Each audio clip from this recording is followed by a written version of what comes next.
যে ব্যক্তি এমন কোনো রুগ্ন মানুষের সাথে সাক্ষাৎ করবে যার অর্থ হচ্ছে এখন তার প্রায় মরার সময় উপস্থিত হয়ে গেছে। দেখবেন অনেক মানুষ এসে যান যায় আসে যায় সে করে না, তো তখন রাসূল সাল্লাল্লাহু আলাইহি সাল্লাম বলছেন তার নিকটে 7 বার এই দোয়াটা পড়বে। মনে করেন একদম অসুস্থ হয়ে আছে, মুমূর্ষু অবস্থায় যান যায় আসি, তখন বলছে 7 বার এই দোয়াটা বলবে, আসআলাল্লাহিল আযীম রব্বাল আরশিল আযীম আইয়াশফিকা। এটা রাসূল সাল্লাল্লাহু আলাইহি সাল্লাম শিখিয়ে দিয়েছেন যে মুমূর্ষু ব্যক্তির জন্য। অর্থ, আমি সমহান আল্লাহ মহান আরশের প্রভুর নিকট আরোগ্য প্রার্থনা করছি, মহান আল্লাহ তাকে সে রোগ থেকে মুক্তি দান করবেন। সুবহানাল্লাহ। উক্ত বর্ণনাকারী থেকে বর্ণিত মহানবী সাল্লাল্লাহু আলাইহি সাল্লাম এক পীড়িত বেদুইনের সাথে সাক্ষাতে গেলেন, আর মহানবী সাল্লাল্লাহু আলাইহি সাল্লাম সে রোগীকে সাক্ষাৎ করতে যেতেন তাকে বলতেন লা বাসা তুহরুন ইনশাআল্লাহ। মানে রাসূল সাল্লাল্লাহু আলাইহি সাল্লাম এই দোয়াটাও করতেন। অর্থ হচ্ছে কোনো ক্ষতি নেই, গুনাহ থেকে পবিত্র হবে ইনশাআল্লাহ। হাদিস সহিহ বুখারী। দেখুন সম্মানিত উপস্থিতি, আমি আলোচনা করছিলাম যে ইসলামের গুরুত্বপূর্ণ বিষয়ের মধ্যে কয়েকটা। যদি কোনো রোগী অসুস্থ হয় তখন আপনারা কী করবেন? যদি কোনো মানুষ অসুস্থ হয় তাহলে সূরা ফাতিহা পড়বেন, আর ফুঁক দেবেন সূরা ফাতিহার। একটা হচ্ছে শিফা, মানে রোগ মুক্তির দোয়া। যদি কোনো ব্যক্তি অনেক বড় অসুস্থ হয়ে গেছে, তার যদি মৃত্যু থাকে সে মারা যাবে, যদি মৃত্যু না থাকে তে বারবার সূরা ফাতিহা পড়বেন, তাকে ফুঁক দেবেন নিজে। আপনার জন্য নিজেরও অসুস্থ হয়, আমি অনেক মানুষকে দেখেছি, অনেকের কাছে যান সমস্যা নাই, তবে নিজে নিজে যদি ঝাড়ফুঁক করতে পারেন, রুকিয়া করতে পারেন, এটা সবচেয়ে ভালো। নিজে নিজে ফুঁক দেবেন, ঝাড়ফুঁক করবেন, এটা সবচেয়ে ভালো। তবে অন্যের কাছে গেলে কোনো সমস্যা নেই। যদি মনে করেন যে না আমি সালাত আদায় করি না, এরকম করি না, একজন ভালো আলেমের কাছে গেলে বা ওই লোকের কাছে গেলে ভালো, আলহামদুলিল্লাহ যাওয়া ভালো। তবে চেষ্টা করবেন যে নিজে দেওয়ার জন্য, যদি আপনি সালাতি ব্যক্তি হন, এটা সবচেয়ে কার্যকরী।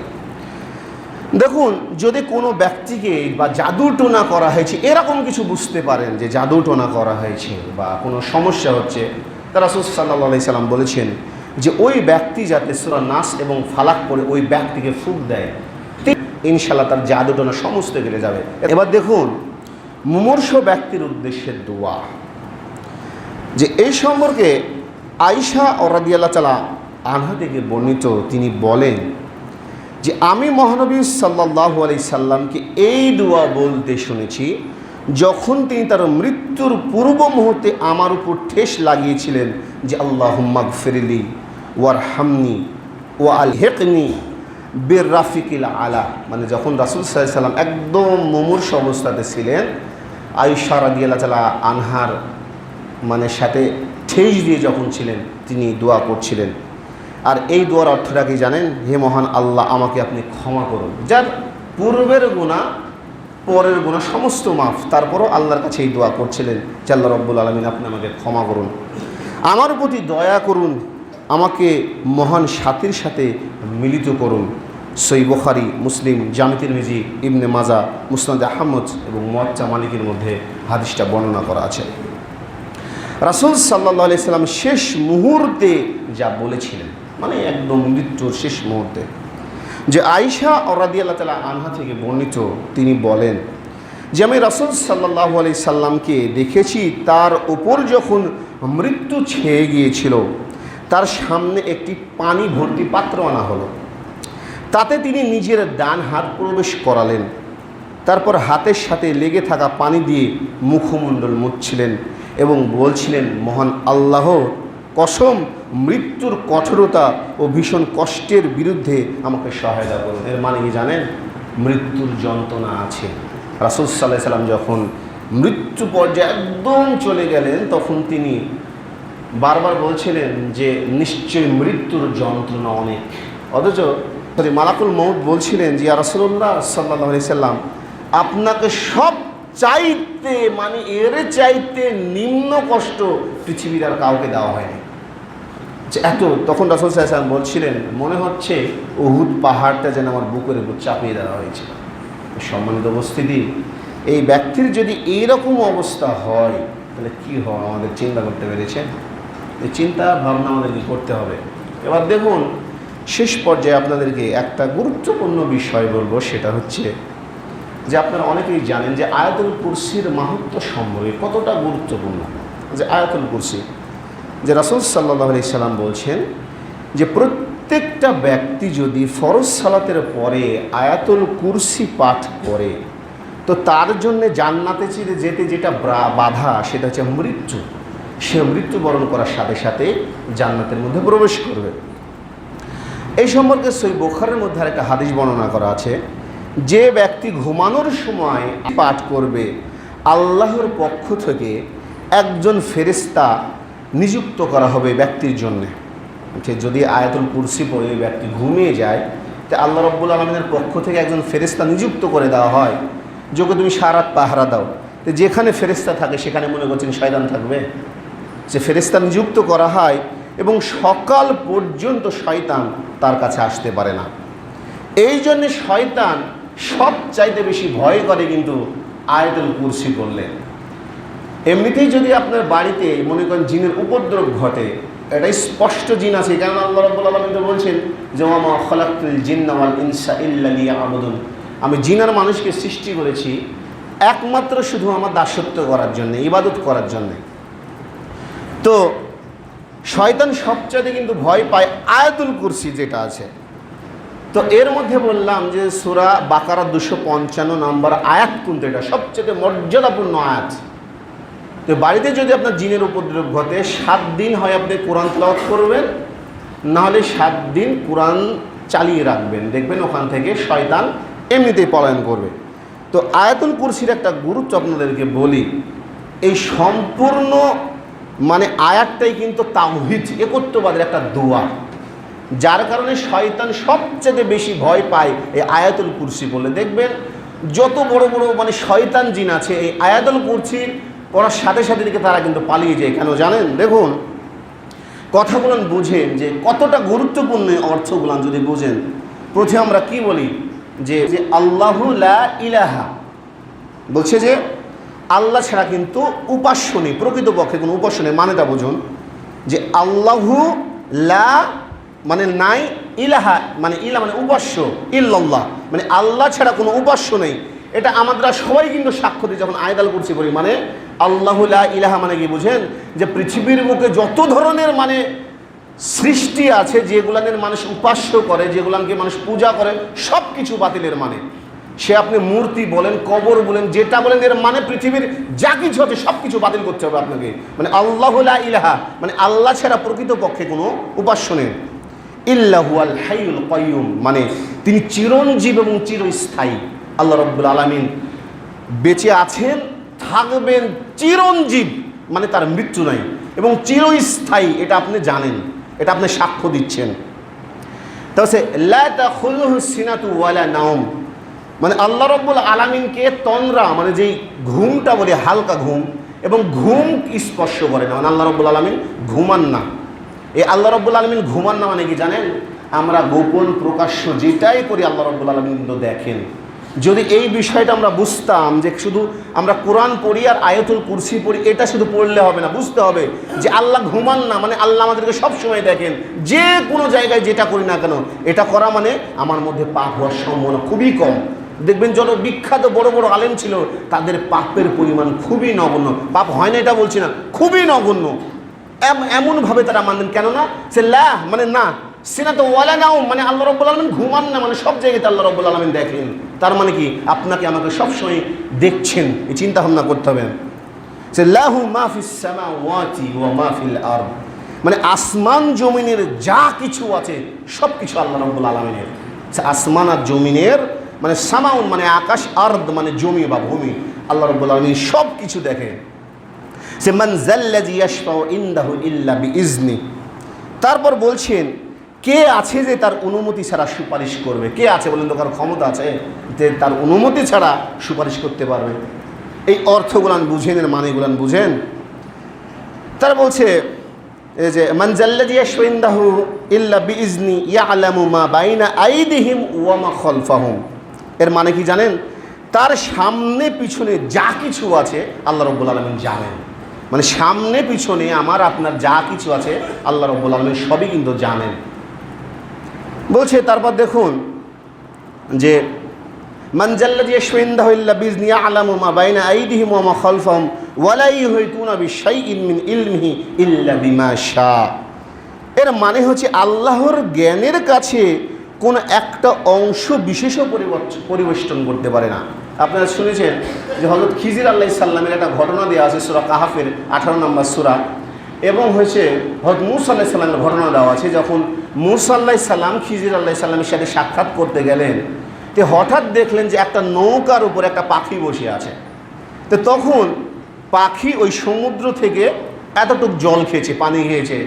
তখন খিজির আলাইহিস সালাম মূসা আলাইহিস সালামকে বলছেন যে জানেন যে এই যে পাখি এই চঞ্চু ঠোঁট দ্বারা যতটুকু পানি খেয়েছে, সমগ্র মাখলুকাত যত কিছু আছে সকলের জ্ঞান হচ্ছে এতটুকু, আর যে মহাসমুদ্র দেখছেন আল্লাহর জ্ঞান হচ্ছে এতটুকু। কি বুঝলেন?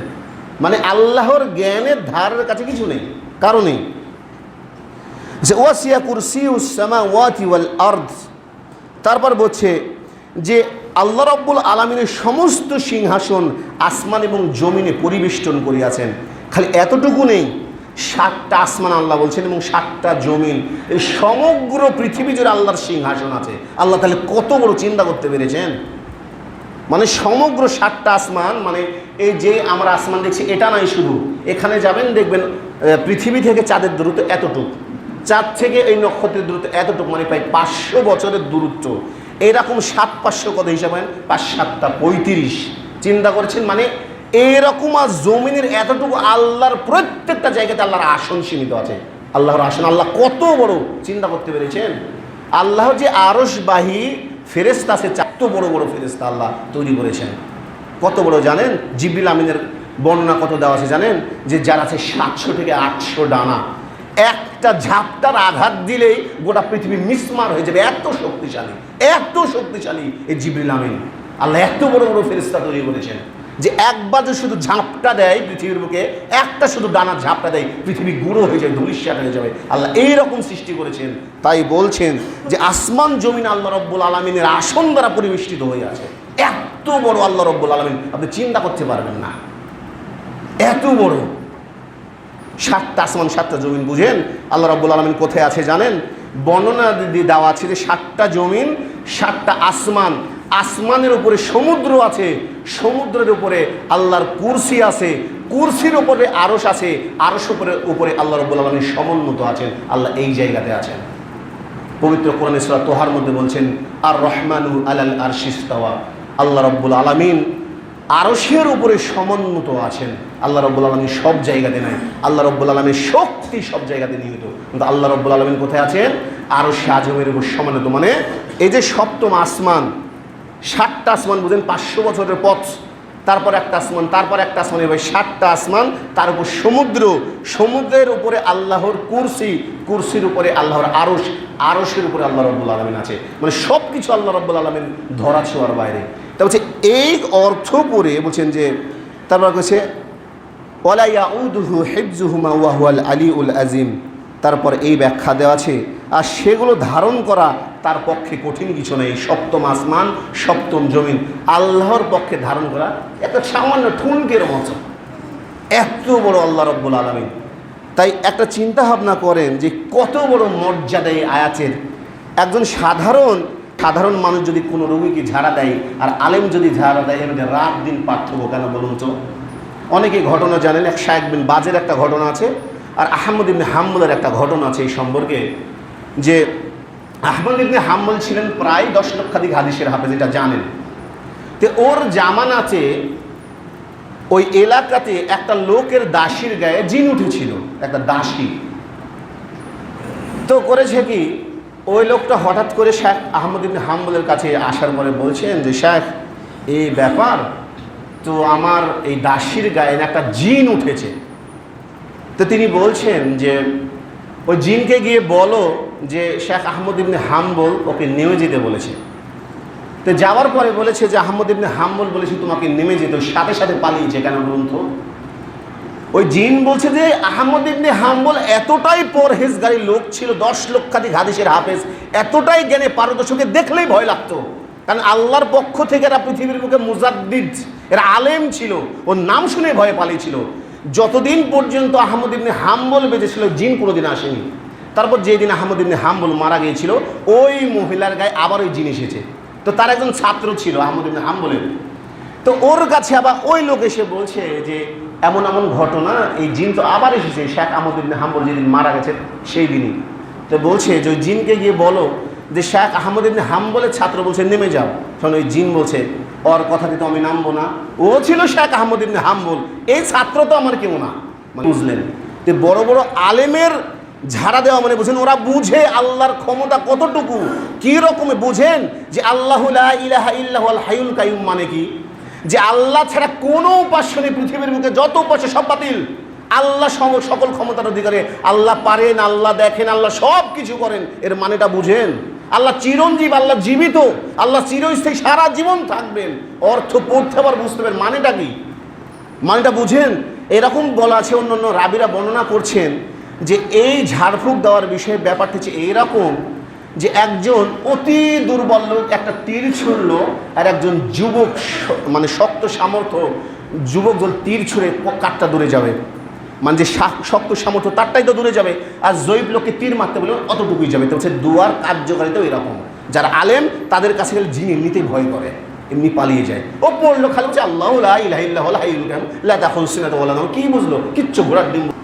শেখ বিন বাজের একটা ঘটনা শুনবেন। শেখ বিন বাজ যিনি 1993 সালে মারা গেছেন, আর ওই বিখ্যাত জ্ঞান মুফতি। তো ওই এলাকা দিয়ে যখন কোনো মানুষ যেত, জিন যখন ধরতো, সুলাইমান আর-রুহাইলি বলছিল যে কোনো ব্যক্তি যদি খালি ওই পাশ দিয়ে যাওয়ার পরে বলতো যে শেখ বিন বাজ এখানে এসেছেন, ওই জিনগুলো ওখান থেকে দৌড়ে পালিয়ে যেত। এক জিনকে জিজ্ঞাসা করা হতো তুমি বর্তমান জামানার কোন আলেমকে বেশি ভয় করে? বলছে বিন বাজকে দেখে আমার প্রচুর ভয় লাগে। যে কেন? চোখে দেখে এত পরিমাণে ভয় লাগে মনে আমাকে হত্যা করে ফেলবে, ভয়ে আসতো না। তো আলেমের গুরুত্বগুলো হচ্ছে এইরকম, এত বড় বড়।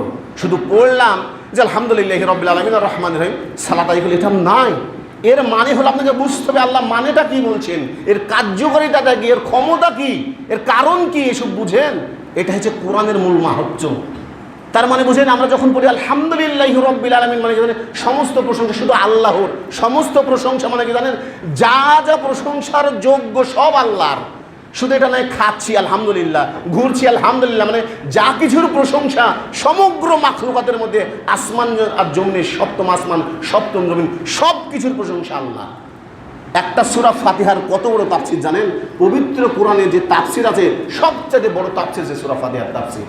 বুঝেন এর মানেগুলান কি, কেন হয়েছে, এর পক্ষে কি বক্তব্য আছে, এর ঘটনা কি, কত বড় যে মাহাত্ম্য আপনি চিন্তা করতে পারবেন না। সম্মানিত উপস্থিতি, তাই বলছি যে শুধু আসেন সালাত আদায় করেন, এর মানেটা কি, কি কারণে এত বড় জিনিসগুলো বুঝতে হবে, তখন বুঝবেন এর গুরুত্ব কতটুকু।